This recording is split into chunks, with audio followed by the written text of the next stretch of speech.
The rise and fall of nearly forgotten empires. Throughout history, empires haven't merely fallen, they've slipped through fate's fingers at the very moment of their triumph. We remember Rome, Britain, and Persia, but what of the titans who came within a whisper of reshaping our world? 5 forgotten empires stood at the precipice of global dominance, their armies vast, their treasuries overflowing, their rulers dreaming of eternal glory. From Carthage's merchant princes who nearly shattered Rome's destiny, to a Swedish warrior king who almost turned the Baltic into a Nordic lake, these were not simply great powers. They were potential world rulers who came so close to victory that history itself held its breath. In the pages that follow, we'll uncover why Kublai Khan's mighty fleet never transformed the Pacific into a Mongolian highway, how the brilliant Khwarazmians fatally misread Genghis Khan's intentions, and what happened when the Ottoman Empire made its final, modernizing grasp at 3 continents. Their stories read like epic tragedy. Yet each of these almost empires left an indelible mark on our world, their ghosts haunting the borders and trade routes of today's global powers. This is the story of how history's greatest runner-ups changed the world by almost ruling it. The rise and fall of Carthage, a merchant empire's legacy. The marble halls of Carthage glittered with wealth that would have made Roman senators weep. By 264 BCE, this North African superpower had built something unprecedented, an empire of money rather than conquest. While Rome remained a regional power squabbling over Italian soil, Carthaginian merchant princes dominated the Mediterranean's trade routes, their purple-sailed ships carrying Spanish silver, British tin, and African ivory across waters they considered their private lake. Their capital city boasted engineering marvels that wouldn't be matched for 1,000 years, massive artificial harbors that could hide entire fleets, hydraulic lifts that could raise ships for repairs, and towering sea walls that made invasion seemingly impossible. But it was a 9-year-old boy's oath that would nearly transform this merchant empire into history's master. Young Hannibal Barca, forced by his father to swear eternal enmity to Rome, would grow into perhaps the most brilliant military mind of the ancient world. His famous crossing of the Alps with war elephants was neither his most impressive feat nor his most audacious gambit. This was the general who once tricked an entire Roman army into following him into a valley, only to find Carthaginian soldiers rolling flaming oil barrels down on them from both ridges. He transformed Carthage's mercenary armies into a force that would shatter 3 separate Roman forces, each larger than his own, leaving Italy's fields littered with the rings of dead Roman nobles. At the height of his campaign, Hannibal had systematically dismantled half of Rome's network of allies, building a counter-coalition that stretched from Macedonia to Syracuse. His masterstroke came at Cannae, where he executed history's first successful double envelopment, surrounding and annihilating a Roman army twice his size. The defeat was so complete that 3 bushels of gold rings were stripped from dead Roman aristocrats' fingers and sent to Carthage's Senate. Rome teetered on the brink of collapse, its population fleeing, its allies wavering, its strategic position seemingly hopeless. For a moment, the Mediterranean's future hung in the balance. Would it be a Roman lake or a Carthaginian one? But empires rise and fall on single decisions.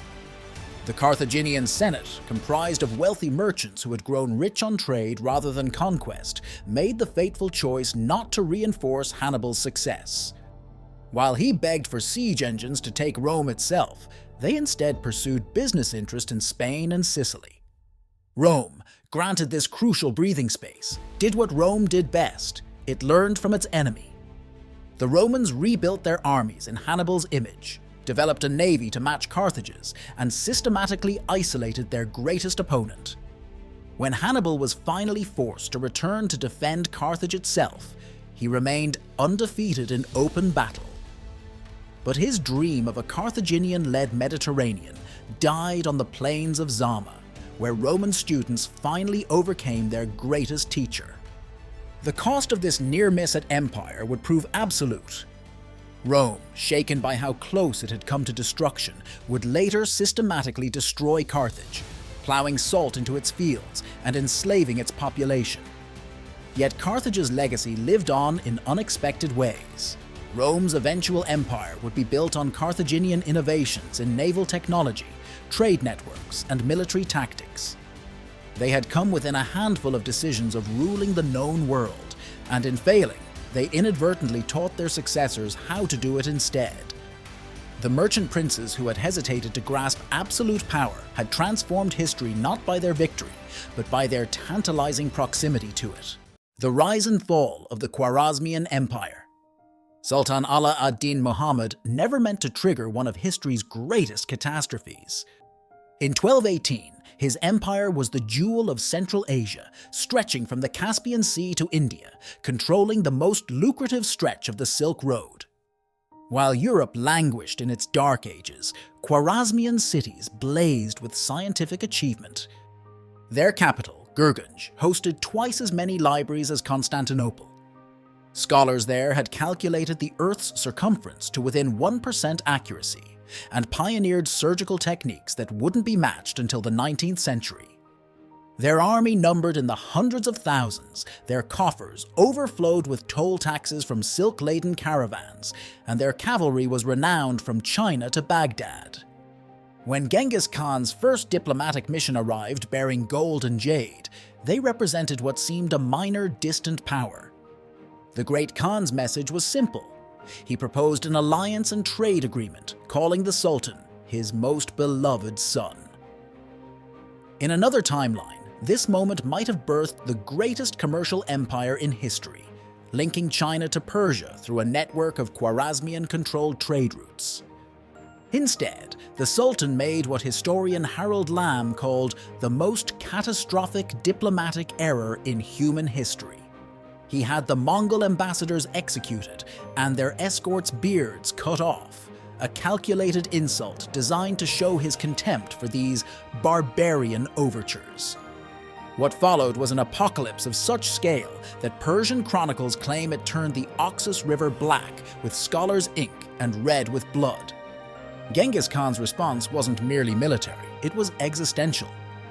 The Mongols didn't just defeat the Khwarazmian Empire, they erased it.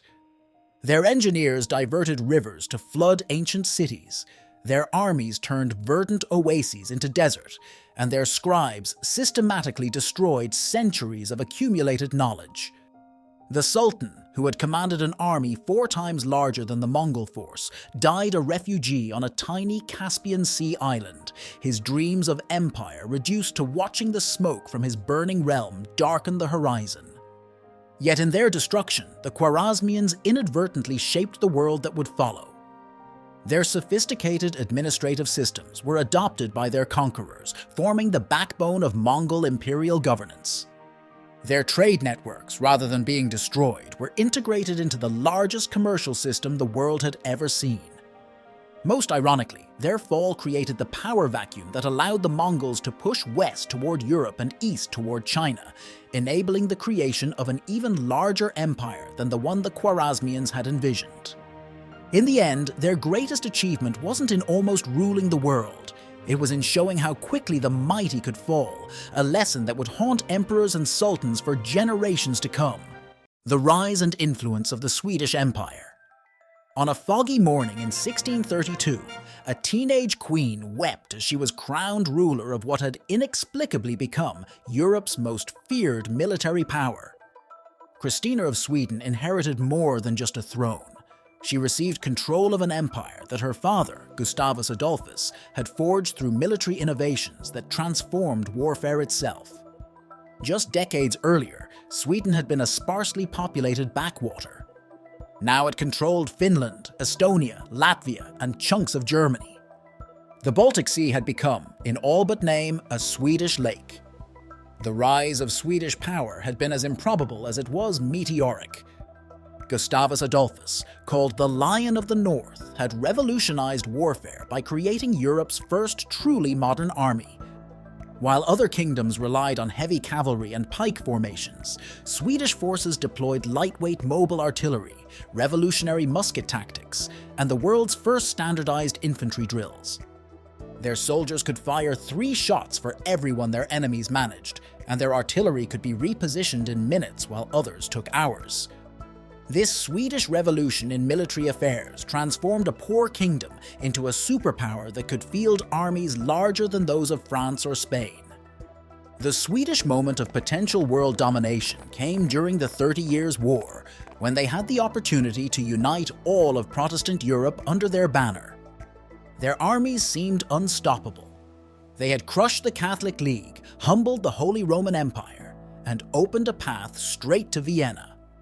European capitals buzzed with rumors that a new Northern Empire would reshape the continent's balance of power. The Habsburgs trembled as Swedish forces pushed south, and for a brief moment it seemed possible that Stockholm, not Paris or Vienna, would become Europe's center of power. But empires pivot on singular moments.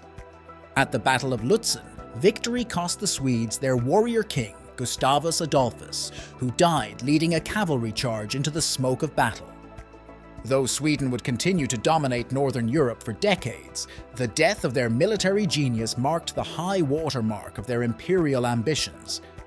The kingdom had punched far above its weight through technological superiority and brilliant leadership, but it couldn't sustain an empire with a population smaller than many of its rivals' capital cities.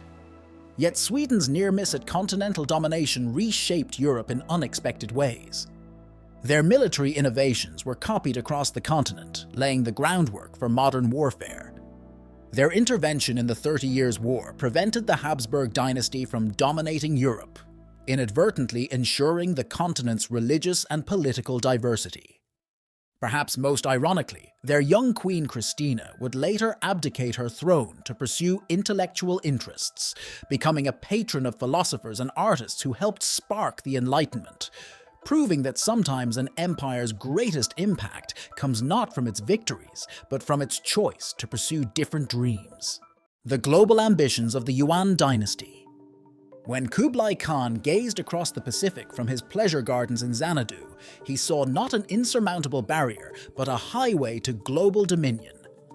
His grandfather Genghis had conquered by horse. Kublai would conquer by ship. By 1281, he commanded the largest navy ever assembled, over 4,400 vessels, crewed by 140,000 men. His empire already stretched from Korea to Persia, but the Great Khan dreamed bigger. Japanese merchants spoke of gold-paved streets in European trading ports, while Arab navigators whispered of wealthy kingdoms in Java and Champa that would bow before Yuan power. The Khan's secret weapon was Chinese ingenuity married to Mongol ambition. Yuan ships boasted watertight compartments, magnetic compasses, and ship-mounted trebuchets that could hurl explosive bombs, technologies that wouldn't reach Europe for centuries. His shipyards worked round the clock, building vessels 5 times larger than anything Columbus would later sail. Each ship carried enough grain to feed its crew for 4 months, and enough arrows to darken the sky over any port that resisted. Marco Polo, visiting the Yuan court, wrote with awe of harbor facilities that could service 1,000 vessels simultaneously. But nature proved a more formidable enemy than any human force. Twice, Kublai launched massive fleets against Japan, and twice the kamikaze, the divine wind of typhoons, shattered his armadas. The losses were staggering. Thousands of ships and tens of thousands of experienced sailors lost to the deep. Yet even these setbacks didn't deter the Great Khan. He ordered the construction of an even larger fleet, this time with reinforced hulls designed to weather any storm. His engineers drew up plans for floating cities that could support months-long Pacific voyages, while his astronomers refined navigation techniques for crossing the world's largest ocean. The Yuan Dynasty stood at a crossroads of history, poised to unite the Pacific Rim under a single ruler, ready to bridge east and west centuries before the age of exploration. But like many empires before them, they discovered that timing is everything. The massive naval expenditures, combined with a series of failed land campaigns in Southeast Asia, strained the imperial treasury. Kublai's death in 1294 brought succession struggles that distracted from maritime ambitions. The Great Fleet, lacking its visionary patron, was gradually mothballed. Within decades, many of the shipyards were abandoned, their revolutionary designs lost to time. Yet the Yuan's maritime legacy survived in unexpected ways. Their naval technologies spread across Asia, enabling the later voyages of Chinese Admiral Zheng He. Maps created for their planned Pacific crossings found their way to European navigators. Most intriguingly, recent archaeological evidence suggests that some Yuan ships may have reached the Americas before Columbus, their journey not part of a grand imperial design, but a testament to what might have been had Kublai's successors shared his oceanic dreams. The Ottoman Empire's ambitious modernization. In 1876, Sultan Abdul Hamid II inherited what European diplomats smugly called the sick man of Europe. But while Western powers anticipated the Ottoman Empire's collapse, the new Sultan harbored a revolutionary vision: to transform his medieval realm into a modern superstate stretching across 3 continents. What followed was one of history's most ambitious modernization campaigns, a last desperate grasp at global power that nearly succeeded. Abdul Hamid's secret weapon was the telegraph. He installed 30,000 kilometers of wire across his empire, creating the world's most sophisticated communications network. While European powers still relied on dispatches carried by horse, the Sultan could respond to events in Yemen or Bosnia within hours. He established the empire's first modern universities, hired German military advisors, and built the Baghdad Railway, a steel spine meant to connect Istanbul to the Persian Gulf, threatening British naval supremacy. The Sultan's modernization drive produced remarkable results. Ottoman warships built in newly established shipyards rivaled British dreadnoughts. Their German-trained army adopted cutting-edge artillery and rifles before many European powers. The empire's economy grew faster than France's, while its diplomats played great powers against each other with unprecedented skill. In 1901, when the Sultan launched the Hejaz Railway to Mecca, it seemed the Ottoman Empire might actually succeed in bridging ancient religious authority with modern industrial might. But empires rise or fall on their ability to manage internal tensions. The very modernization that strengthened the Ottoman state also awakened nationalist sentiments among its diverse peoples. The telegraph that enabled central control also spread revolutionary ideas. Young military officers, educated in those new universities, began questioning absolute monarchy. The Sultan's attempt to balance Islamic tradition with Western technology created cultural tensions that would eventually tear the empire apart. The final act came with devastating swiftness. The Young Turk Revolution of 1908 forced Abdul Hamid to accept constitutional limits, effectively ending his modernization program. When World War I erupted, the Ottomans allied with Germany, a decision that proved fatal when German industry couldn't match British sea power. The empire that had nearly transformed itself into a modern superpower instead underwent a rapid dissolution, its territories carved up by European powers who had once feared its resurgence. Yet the Ottoman Empire's last grasp at greatness left permanent marks on the modern world.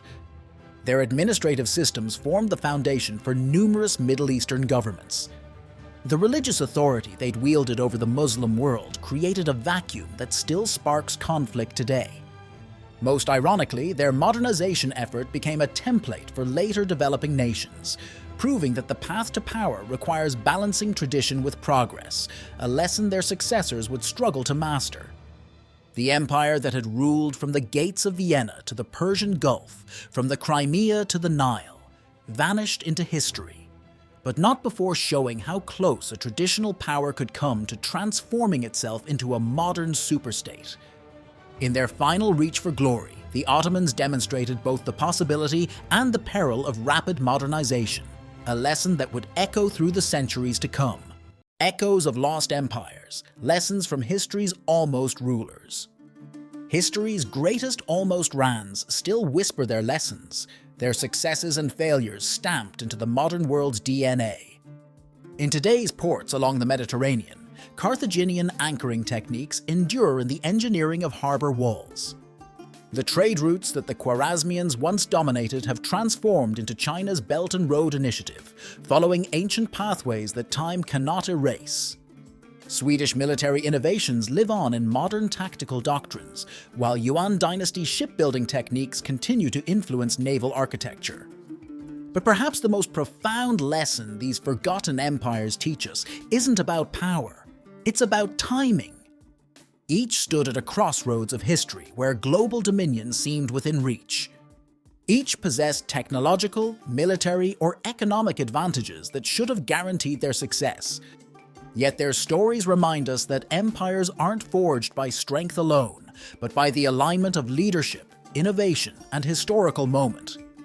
As today's powers jostle for position on the global stage, they would do well to remember these ghosts of glory, brilliant stars that blazed across history's sky, not dimmed by their failure to endure, but rather immortalized by how close they came to changing everything.